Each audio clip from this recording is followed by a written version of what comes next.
Thank you, sir. Thank you. We come to the next slide. हम जो 3 चीज़ें cover करेंगे आज कि वेस्ट वाटर को करेक्टराइज कैसे करना है, इसको डिफ्रेंशिएट कैसे करना है, क्योंकि डिफरेंट इंडस्ट्रीज़ के डिफरेंट पैरामीटर्स होते हैं, टेक्नोलॉजीज़ क्या अवेलेबल हैं, और जो अभी जो ट्रेंड चल रहा है वाटर कंजर्वेशन का, we have to look into the recycling options, how we can recycle the waste water. आज की जो हमारी जो इंटरएक्टिव सेशन है वो सिर्फ आपको जनरल ओवरव्यू देगा, उसके बाद we can have a multiple session for better understanding with each technology और द रिसाइकलिंग और द करेक्टराइजेशन। अभी आपको मैं थोड़ा सा वेल अवेयर करना चाह रहा हूँ कि ताकि अगर हम नेक्स्ट मीटिंग्स में जब आप डिस्कशन करते हैं तो आपको थोड़ा सा बेसिक क्लियर हो। ठीक है जी। अब फर्स्ट हम चलते हैं वेस्ट वाटर करेक्टराइजेशन को। हम इसको करेक्टराइजेशन कैसे करते हैं? हम कोई भी जो इंडस्ट्रियल वेस्ट वाटर है इसको ट्रीट करने की ज़रूरत क्या है? पहले हमें ये चीज़ समझनी है कि हम क्यों ट्रीट करना चाहते हैं, इसको ट्रीट करके डिस्पोज क्यों करना चाहते हैं। असल में जो नॉर्मल वाटर होता है, रॉ वाटर जिसको कहते हैं, उसके अंदर जो ऑक्सीजन की कंसंट्रेशन होती है वो 6 मिलीग्राम्स पर लीटर होती है। 6 मिलीग्राम्स पर लीटर जो हम टैप वाटर लेते हैं उसमें 6 milligram. Yes, concentration of oxygen in water वो वेरी करती है टेम्परेचर के साथ भी। अब जब मैं भी या आप भी एज इंजीनियर जब बात करते हैं तो हम एम्बिएंट कंडीशन की बात करते हैं। Ambient condition mean 1 atmosphere pressure 25 degree centigrade. तो ये चीज़ आपके ज़रा जहन में रहे, तो हम इस पॉइंट्स को आगे लेके चलेंगे ज़रा। अब हमारे पास जो करेक्टराइजेशन जो हम कर रहे हैं उसको 3 करेक्टराइजेशंस कर रहे हैं। एक वेस्ट वाटर जो इंडस्ट्री से प्रोसेस डाइंग, फिनिशिंग, ब्लीचिंग या जो भी कूलिंग टावर ब्लो डाउन है या आपका बॉयलर का ब्लो डाउन है या हीट एक्सचेंजर से जो भी आपका वेस्ट निकल रहा है after making the product, that is called waste water.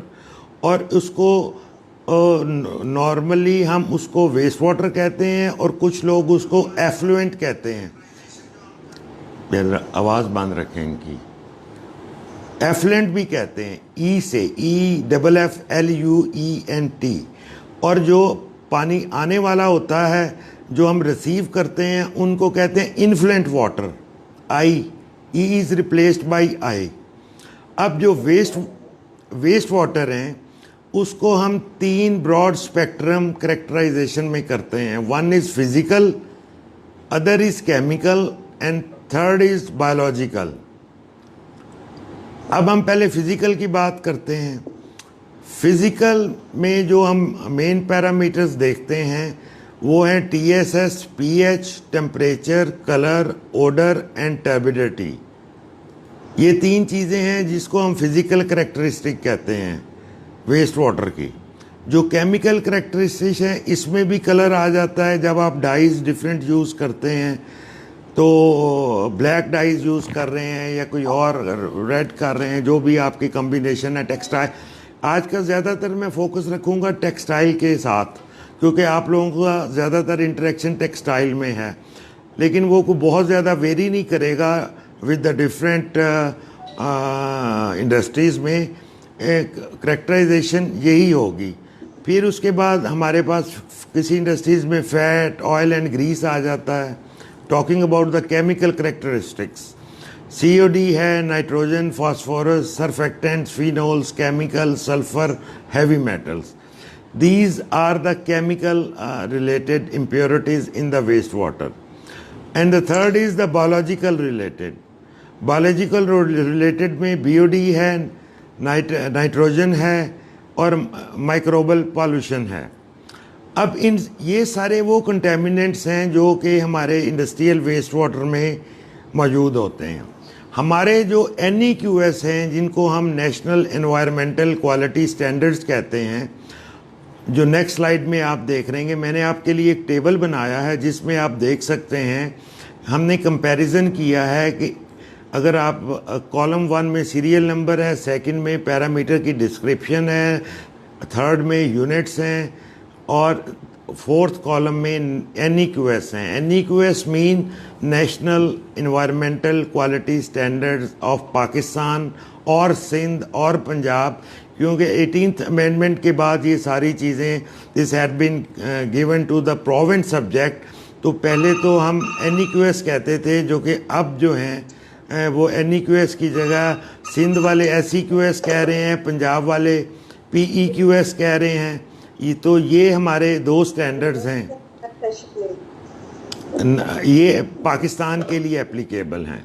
जो लोग एक्सपोर्टर्स हैं उनको BSR स्टैंडर्ड या उनको लिवाइस के जो स्टैंडर्ड हैं वो यूज़ करने पड़ते हैं, और वो स्टैंडर्ड जो हैं वो मैंने नेक्स्ट कॉलम में डिफ़ाइन कर दिए ताकि आपको कंपैरिजन हो जाए कि what is the difference between the local standards and the other standards. इसके बाद जो अब हमारा ज़ीरो डिस्चार्ज हेडरस केमिकल वाला अब नया स्टैंडर्ड आ रहा है, जो कि 2020 के एंड तक इम्प्लीमेंट होना था, और ड्यू टू अनफॉर्चुनेट कोविड-19 सिचुएशन ये इम्प्लीमेंट अभी थोड़ा स्लो हो गया है। तो इसमें भी हमारे पास 3 स्टैंडर्ड्स हैं, फाउंडेशनल स्टैंडर्ड हैं, प्रोग्रेसिव स्टैंडर्ड हैं और एस्पिरेशनल स्टैंडर्ड्स हैं। तो ये जो स्टैंडर्ड्स हैं, ये स्टैंडर्ड्स का कंपैरेटिव टेबल है। अगर आप देखें तो हम BOD को अगर सीरियल नंबर 6 में देख लें तो NEQS हम दो चीज़ों को देखते हैं, COD और BOD को। जो COD है it is a chemical oxygen demand, और BOD जो है वो बायोलॉजिकल ऑक्सीजन डिमांड है। जब हम कोई प्रोसेस करते हैं तो उसमें जब पानी में से हमारी ऑक्सीजन की डिमांड कम होती है और ऑक्सीजन डेफिशिएंट हो जाती है, तो वो उसकी दो रीजंस होती हैं, either it is due to the chemical addition. एक बड़ी इंपॉर्टेंट चीज़ है, प्लीज़ इसको नोट कर लें कि COD is a total oxygen demand. COD is a total oxygen demand, which means कि जो BOD अगर हम 80 कहते हैं और COD 150 कहते हैं, तो इसका मतलब ये है कि आपकी जो BOD 80 है वो COD 150 में शामिल है। मेरा ये पॉइंट क्लियर हुआ आप सबको? दोबारा बता दें ये पॉइंट। जी, मैं कह रहा हूँ जो COD है that is basically total oxygen demand, right.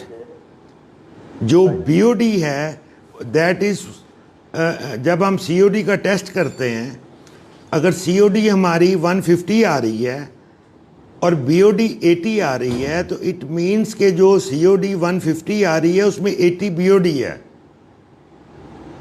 Okay, और द रिमेनिंग जो हमारे पास रह जाएगा वो बाकी COD होगा। हाँ जी, तो आपने ये चीज़ समझ लेना है कि जो COD is basically total oxygen demand. और अगर ये हमारे पास BOD जो है वो 150 से ज़्यादा आ रही है, उसका क्या मतलब हो जाएगा? ये कभी भी नहीं होगा कि BOD COD से ज़्यादा हो, वो ओवरऑल है, ठीक है जी, ये कभी भी नहीं होगा।